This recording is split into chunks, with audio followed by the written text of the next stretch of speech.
Authentique et humaine. Elle parle avec franchise.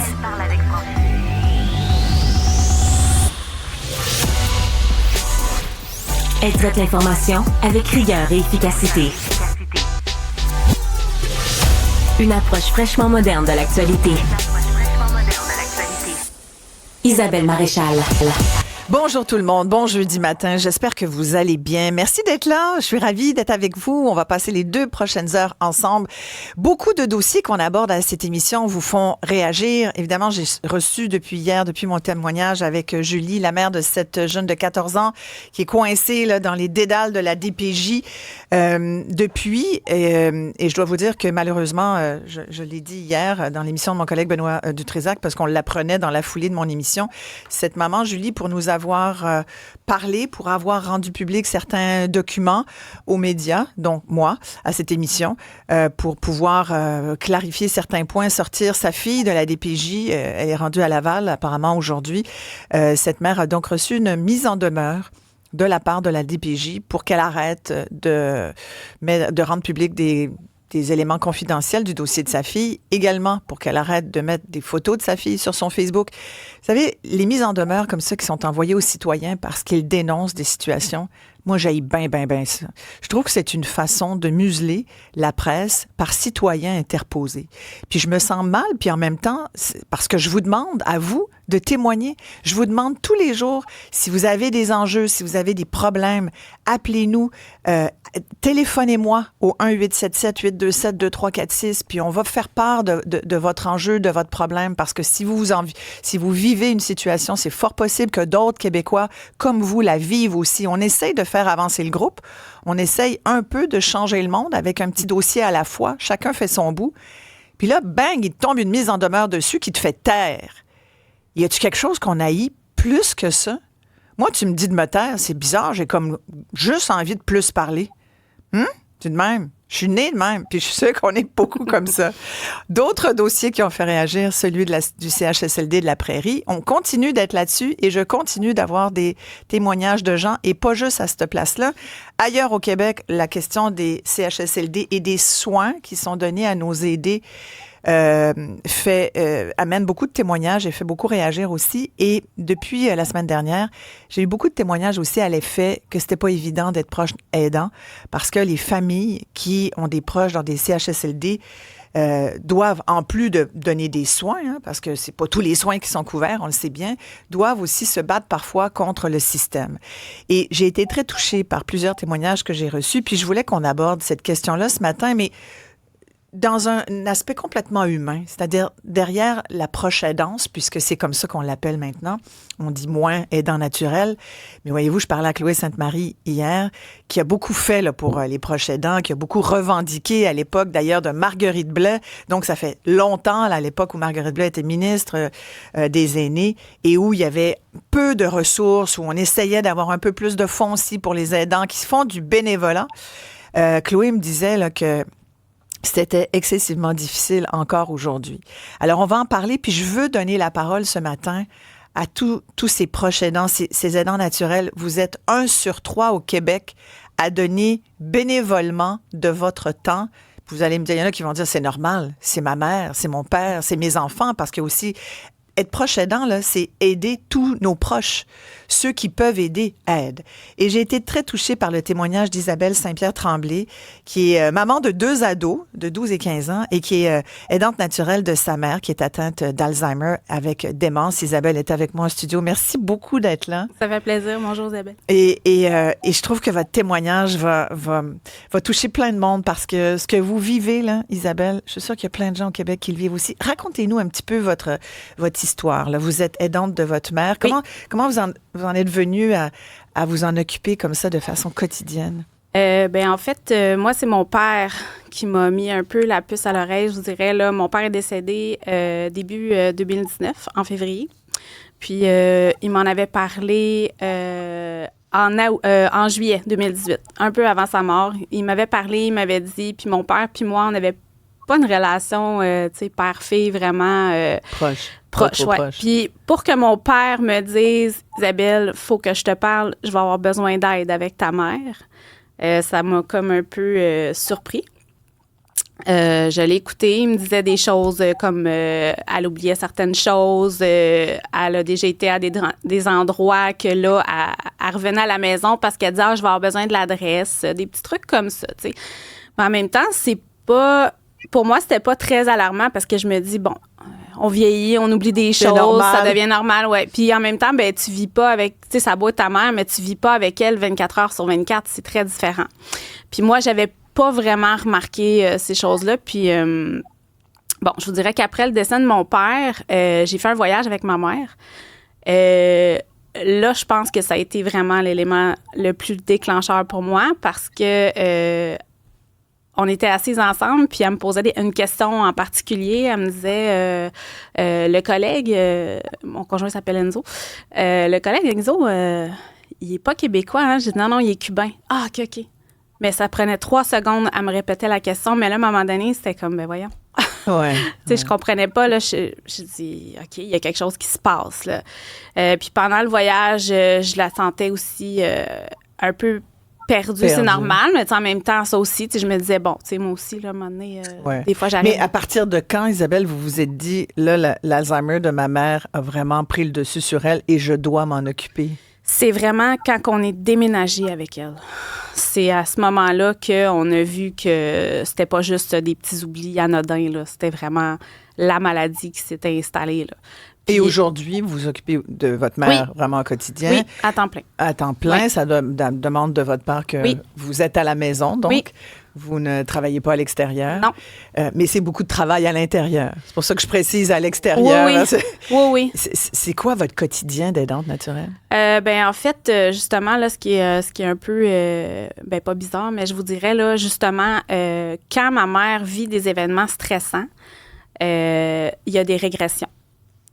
On l'a remarqué, c'est arrivé, là, justement, il est arrivé quelque chose la semaine dernière, puis il y a eu une petite régression.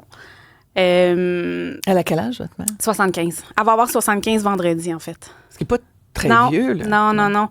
Bien, c'est ça, on a tendance à penser que c'est vraiment une maladie de quelqu'un qui est plus âgé, mais il y en a qui ça peut arriver à 40 ans, là, l'Alzheimer précoce. Oui, exactement, mais oui, c'est vrai que, tu sais, ma mère est quand même jeune pour ça, mais donc c'est ça. Mais on dit qu'au Québec, c'est Jude Poirier, un grand spécialiste québécois de la maladie d'Alzheimer, qui est à Douglas, entre autres, mais qui fait des conférences un peu partout dans le monde. Il m'avait déjà dit, à partir de 75 ans, c'est une personne sur 2 qui est à risque de développer de l'Alzheimer ou un trouble de démence. Oui.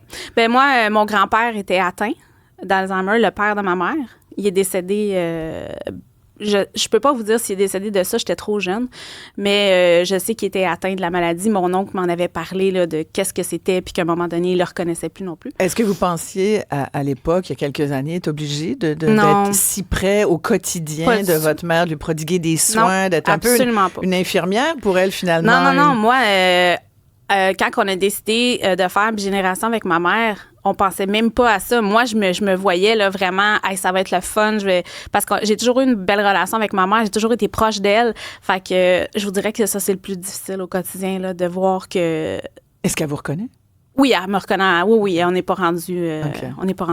Mais un jour, ça va arriver, ça, je le sais. Fait que c'est sûr que... Mais pour moi, comme j'ai dit, quand mon père est vraiment parti, c'est là que ma mère est partie avec lui.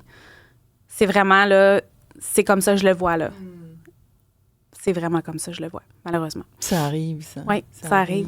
C'est de voir l'âme de la personne qui quitte de petit à petit la personne. Puis, mais la démence qui différencie de l'Alzheimer, c'est vraiment comportemental. Ouais. Parce que ma mère, c'est quelqu'un qui va s'exprimer encore très bien. Ma mère a toujours été dans le public, donc elle s'exprime bien, elle est capable de... Mais tu sais, aussitôt qu'on pose des questions un peu trop... qu'est-ce que tu as fait aujourd'hui? Ça peut être plus difficile de répondre à ces questions-là. Ça fait beaucoup réagir, votre témoignage. Ah oui? Isabelle, oui, j'ai André qui nous appelle 1-877-827-2346 pour faire comme André. Vous pouvez également m'écrire à isabelle@cube.ca. Bonjour, André. Bonjour. Vous nous appelez de Québec. On est ravis que les gens de Québec nous écoutent. Merci d'être là, tout le monde. On vous salue. Dites-nous, André, vous écoutez le témoignage d'Isabelle. Vous êtes proche aidant. En tout cas, vous l'avez été, c'est ça, pendant une dizaine d'années. L'êtes-vous encore? Non, ma mère est décédée. J'ai été proche aidant à temps plein, 7 jours sur 7. Là, je vous appelle. C'est trop long à raconter mon histoire. Ça prend 2 heures à raconter. Je vous fais ça en quelques secondes. Je me suis retrouvé à l'aide sociale, évidemment, parce que c'était à temps plein, 7 jours sur 7. Et puis là, il y a toutes sortes de règlements à suivre. Là, je me suis fait poursuivre par le gouvernement. Ils ont saisi mon héritage. J'ai perdu tout mon héritage que ma mère m'avait légué. J'ai perdu le supplément de revenu garanti de pension fédérale auquel j'avais droit parce que j'avais plus que 65 ans. Je me suis presque retrouvé à la rue à l'été 2020. Et depuis ce temps-là, mon dossier est au bureau de la ministre Chantal Rouleau. Mais bon, c'est compliqué, vous avez raison.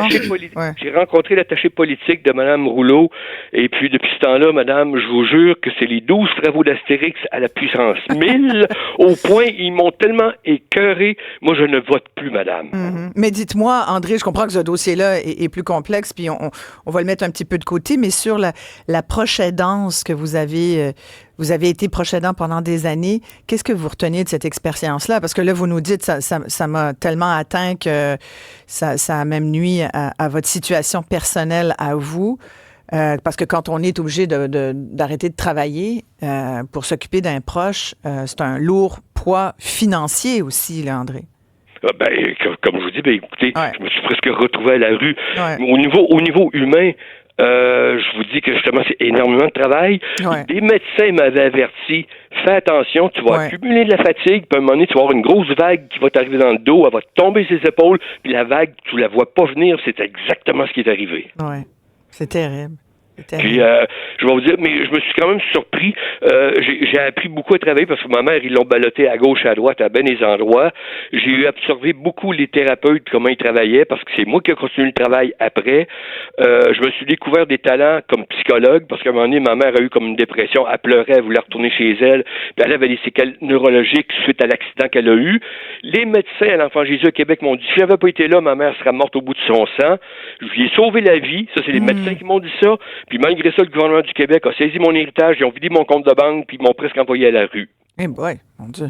Ça, Merci. Si vous voulez que je vous rencontre, madame, je suis prêt à monter à Montréal à mes frais, avec mon dossier, avec tous mes papiers, puis je vais vous faire 2 heures d'émission. Vous allez voir à quel point le gouvernement du Québec s'est rendu de la bullshit. Écrivez-moi, je suis curieuse, effectivement, de toutes ces informations-là que vous nous annoncez. Isabelle@cube.ca, André, écrivez-moi. Madame, je suis tellement dans la dèche au niveau de finances, je n'ai pas Internet, j'ai pas de cellulaire. Bon, appelez-nous. 1-877-827-2346. Ça, c'est pour les proches aidants pour notre discussion de ce matin. Mais André, merci. Merci beaucoup. Et puis, on fera le suivi. Faites le suivi, André. On va prendre vos coordonnées. Florence va prendre votre numéro de téléphone. On va se reparler. Merci. Évidemment, il y a tellement... Bon, là, on reste sur la proche aidance. Mais ce que André disait, c'était très pertinent. Là, oui, parce que absolument. C'est vrai qu'il y a un poids financier. Oui, il y a un poids financier, mais ce qu'il dit aussi, c'est que on pourrait en parler pendant des heures. Ah ouais. On pourrait en parler pendant des heures. Vous vivez ça, Isabelle, aussi? Il y a un impact, vous diriez? Sur l'aspect financier? Oui. En fait, moi, ça fait depuis que j'ai mes enfants que je suis à la maison.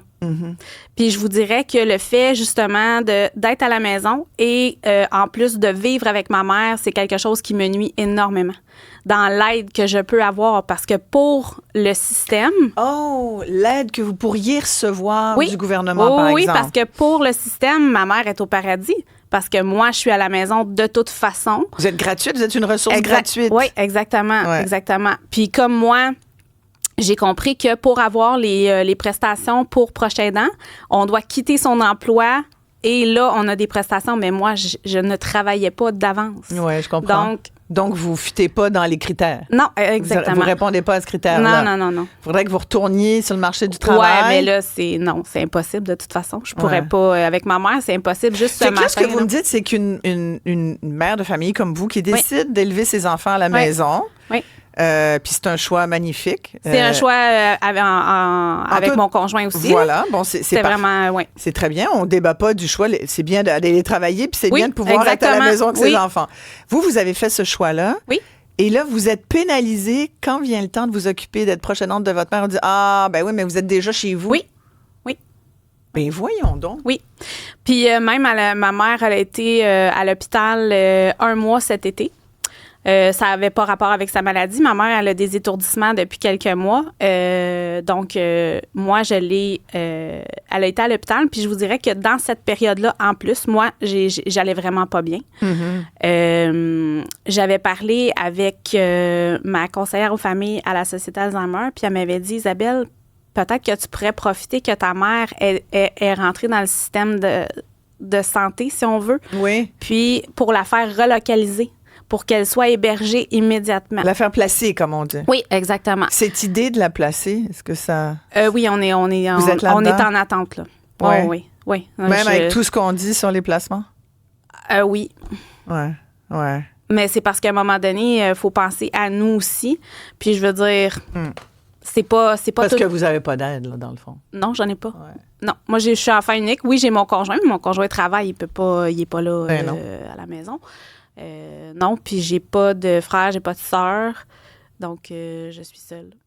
Et ça, c'est difficile. Oui. Ce que vous dites, en fait, Isabelle, c'est que ça met un poids sur votre famille à vous. Là, oui. C'est... les enfants, c'est pas évident pour les ados, j'imagine aussi. Non, grand-maman là, qui est... Je vous dirais que c'est un peu... c'est pas mieux, mais... Justement, sont adolescents, donc, tu sais, la grand-mère, c'est... oui, c'est important, mais c'est Ils vont s'en rendre compte plus tard à quel point c'est un... Oui, probablement. À quel point c'est un joyau. C'est bien d'avoir sa grand-maman pas loin, là. Oui. Mais c'est ça, pour ça, c'est... Mais est-ce que ça crée des heurts dans la famille, le fait d'avoir grand-maman dans la maison? Non, mais je vous dirais qu'avec mon conjoint, on n'a fait que parler de ça. Ah, c'est ça. On ne parle que de ça. On a eu des moments aussi où est-ce qu'il y avait des petites tensions, mais c'est surtout ça, tu sais, c'est parce qu'à un moment donné, on n'a que ça comme sujet. Vous n'êtes que proche aidant. Vous êtes exactement. Plus autre chose, c'est ça. Non, ce que vous témoignez du manque de répit, Isabelle, aussi. Oui.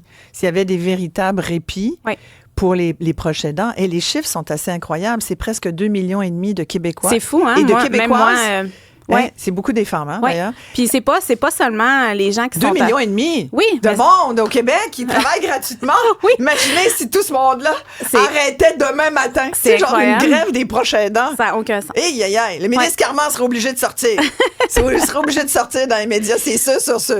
Mais en plus, c'est pas nécessairement juste des gens qui sont atteints d'Alzheimer. Il y a des gens qui sont atteints du cancer. C'est toutes sortes de proches aidances qu'on a, justement, au Québec. Puis vous, votre mère, est-ce qu'elle prend soin d'elle seule? Elle se lave seule? Non, vous devez tout faire ça pour elle? Bien là, maintenant, je veux dire... Vous devez la faire manger aussi ou non, pas encore? Non, mais je lui apporte ses repas. Sinon, elle oublie? Oui. On s'en était rendu compte. Oui. Oh. Ouais. Ouais, c'est pas... non, il y a rien de... Je vous dirais, là, je vais peut-être être... je sais pas si les gens vont mal l'interpréter, mais tu sais, quelqu'un qui s'occupe de quelqu'un ou qui a un proche qui a le cancer, la personne reste la même. Ouais. Tandis que quand tu t'occupes de ton proche, de ta mère, puis que il n'y a plus de... Plus de contact, vraiment. Ouais. Si je suis plus capable d'avoir une conversation avec ma mère. Quand je vais la chercher, parce que ma mère, elle va au centre de jour, justement, elle va au centre de jour où est-ce que vous en aviez parlé? Oui. La CHSLD La Prairie? Oui, exactement. Puis quand on revient, moi, je l'écoute. J'écoute ce qu'elle a à me dire. Mais si je lui pose une question, ça fonctionne plus, là. Parce que là, elle devient comme, tu sais, je veux pas la contrarier ou la mêler. Faut pas qu'il y ait quelque chose qui l'interrompe dans sa réflexion. Non, faut vraiment... Exactement. Même si tu poses une question très claire, tu sais, comme ce matin, là, il a fallu que... Parce que là, vu que je m'en venais ici, je voulais pas qu'elle manque sa journée là-bas parce qu'elle aime ça. Elle adore ça, aller au centre de jour. Donc là, je lui ai cédulé un transport adapté. Mais là, il fallait que je fasse le rappel ce matin. Tu as ta carte dans ton portefeuille. On l'a mis hier. Je t'ai donné le 2,50. Faut que tu barres la porte. Mais là, la porte, je sais pas si la porte va être barrée. Mais c'est un détail, là. Oui. Mais... C'est ça. C'est tout ça. C'est chaque geste. Hein? Chaque geste. On a Emma qui est avec nous au bout du fil. Elle est proche aidante de sa sœur. Eliane, quand je vous disais là, que il y a les proches aidants, il y a les parents âgés, mais il y a aussi parfois même, puis des fois, c'est des jeunes comme Emma, là, qui a 23 ans. Oh mon Dieu, OK. Et oui, elle est proche aidante de sa sœur Eliane. Elle est infirmière et étudiante à distance au bac à McGill. Bonjour, Eliane. Est-ce qu'elle est là? Eliane? Pardon, excusez-moi. Emma, c'est sa sœur qui s'appelle Eliane. Bonjour, Emma. Oui, on devrait être en mesure de lui parler dans quelques secondes. Emma, vous êtes là? Oui, je suis là. Oui, bonjour, merci. Vous êtes infirmière, vous êtes aussi étudiante à l'Université McGill. Dans votre famille, vous êtes tous des proches aidants. Exactement. Et parlez-moi de votre sœur, Eliane. Oui, Eliane, dans le fond, c'est ma grande sœur. Elle a 5 ans de plus que moi, puis elle est autiste non-verbale de niveau 3. Puis je dois t'avouer que moi, j'ai juste appris cette année, en juin dernier, que j'étais proche aidante. Je le savais même pas. C'est via une campagne de sensibilisation pour les jeunes proches aidants que je l'ai appris. Puis au début, je me sentais mal de participer à cette campagne-là parce que je me disais, ben moi, je suis pas proche aidante. Puis c'est en parlant avec mon entourage que j'ai réalisé que oui, dans le fond, j'étais proche aidante. C'est juste que j'en étais pas consciente parce que c'est tellement... J'adore votre témoignage, Emma, parce que vous savez, quand je disais tout à l'heure qu'il y a presque 2,5 millions de Québécois, en fait, c'est 2,4 millions 400 000 Québécois qui sont des proches aidants. C'est 35 % de la population. C'est un Québécois sur 3.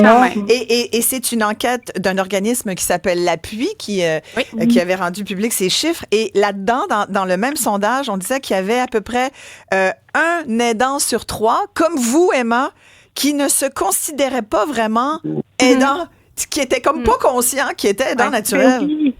Parce que dans le fond, tu sais, je dis, moi, je suis infirmière, j'envoie des proches aidants là, sur une base régulière, là, puis c'est lourd, c'est demandant, surtout les personnes âgées où il n'y a presque pas de ressources. Ben, il n'y a pas beaucoup de ressources pour grand monde non plus, là, mais tu sais, je le vois sur une base régulière, puis je me dis, moi, c'est pas comme ça avec Eliane, là, puis c'est difficile aussi de se donner un comparatif parce que moi, je suis née dans la proche aidance. Moi, Eliane, c'est ma sœur. J'ai habité 24 heures sur 24 toute mon enfance.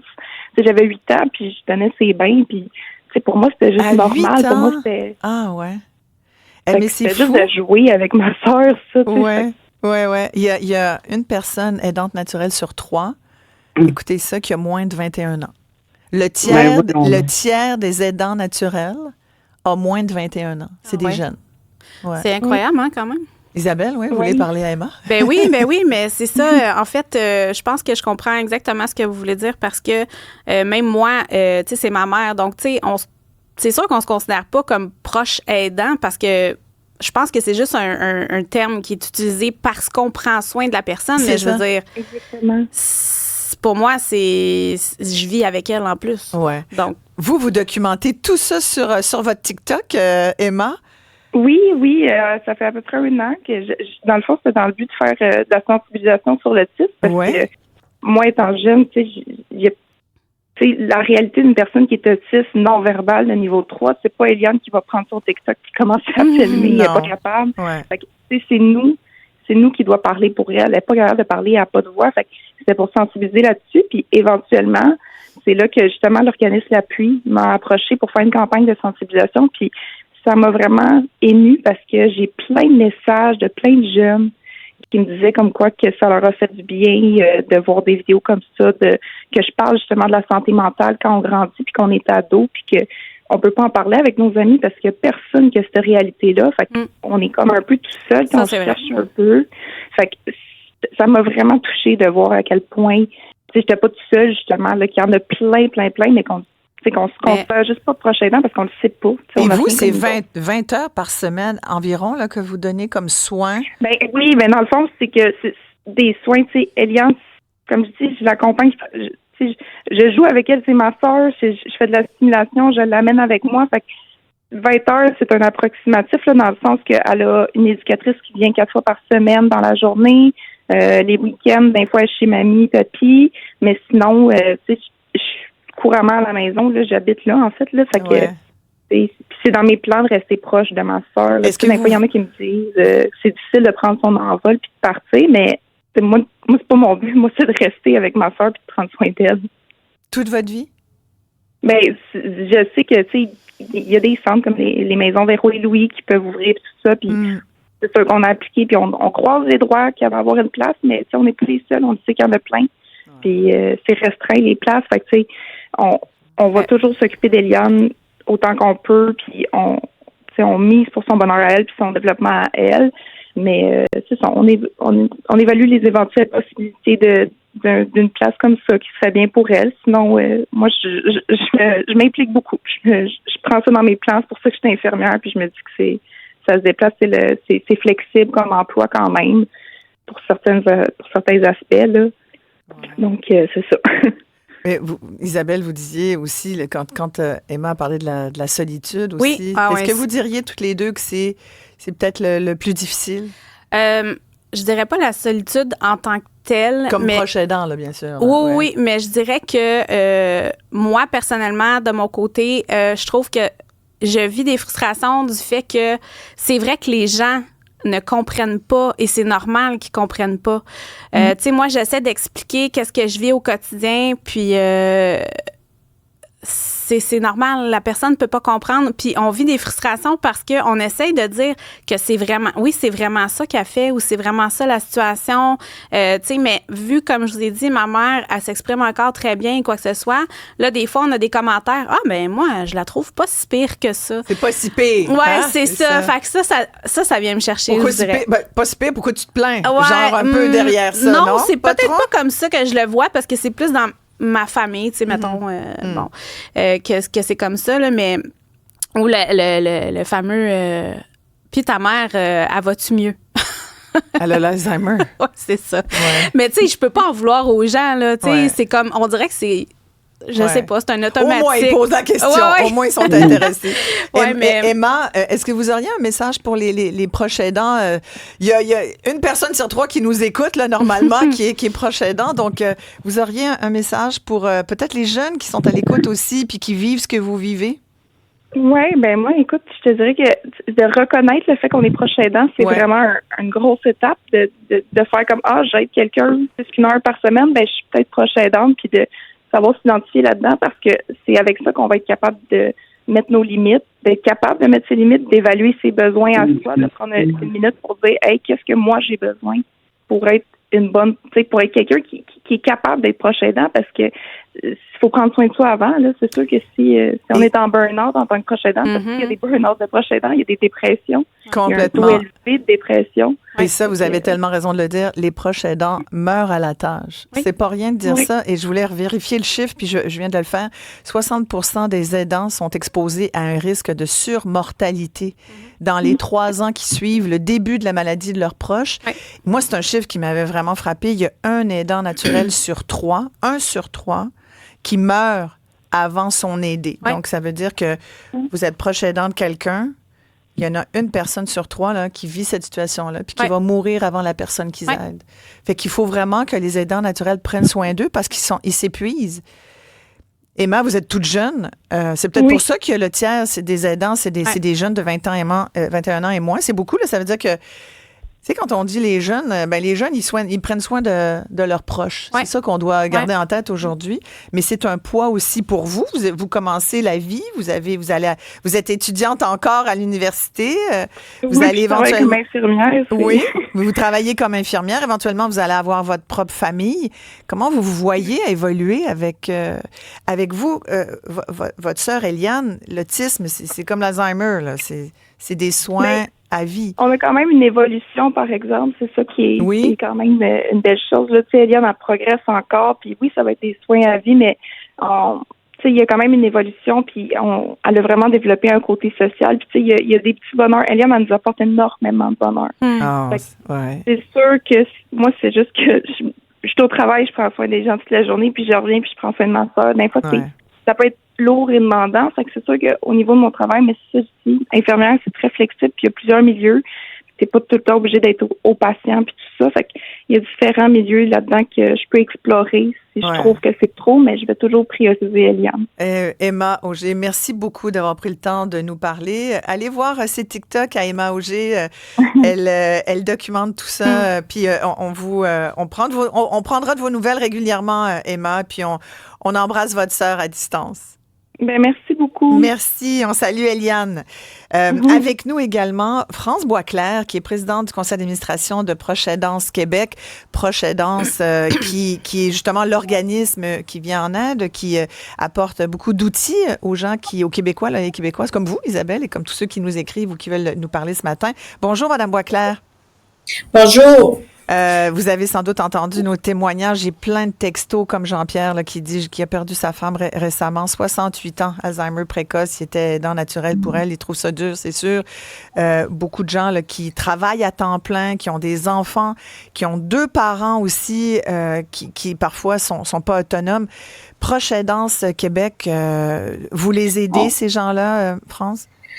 Ben, Proche Aidance Québec soutient 140 organismes à travers la province qui, eux, les aident directement sur le terrain, qui développent des services.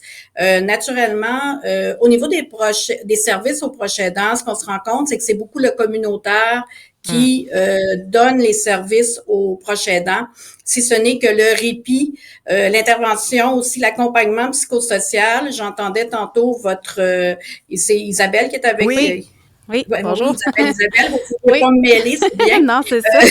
Je disais qu'elle parlait avec sa conseillère des sociétés Alzheimer. Donc, c'est important d'être accompagné au niveau psychosocial. Et ça, c'est beaucoup le communautaire qui le fait au niveau des proches aidants. Les services de répit se développent beaucoup au niveau communautaire ou au niveau de l'économie sociale. Il y a très peu de répit qui est donné à travers le système de santé. Et c'est sûr que comme le soutien à domicile au niveau du système de santé est très peu développé, on le dit depuis des années, mais c'est là que le proche aidant reprend beaucoup de charges au niveau de lui-même pour justement maintenir la personne aidée dans la société et garder une qualité de vie pour cette personne-là. Voilà. Moi-même, je suis proche aidante de mon fils de 30 ans qui est multi-handicapé, qui vit chez nous. Et moi, mon fils, il a l'âge mental d'un enfant d'1 an, 1 an et demi. Donc, notre vie, c'est adapté à lui. On fait nos voyages, nos vacances, tout est adapté pour que Alexandre puisse en faire partie. Et c'est ça qui arrive avec les personnes proches aidantes à long terme. Et j'entendais, au niveau de la dégénérescence cognitive, j'entendais le parcours d'Isabelle. Et c'est exactement ça qu'on vit. Et elle est dans la catégorie de monde où, présentement, il y a une augmentation de la catégorie qu'on dit les gens pris en sandwich. Oui, la génération sandwich, c'est ça. Oui. Et qui prennent soin de leurs parents aussi. Donc, elle est exactement dans cette catégorie-là. Et cette catégorie-là est en augmentation présentement parce que nos parents vivent plus vieux. Et là, c'était le mari s'occupait de sa femme, mais là, il y en a un des deux qui décède.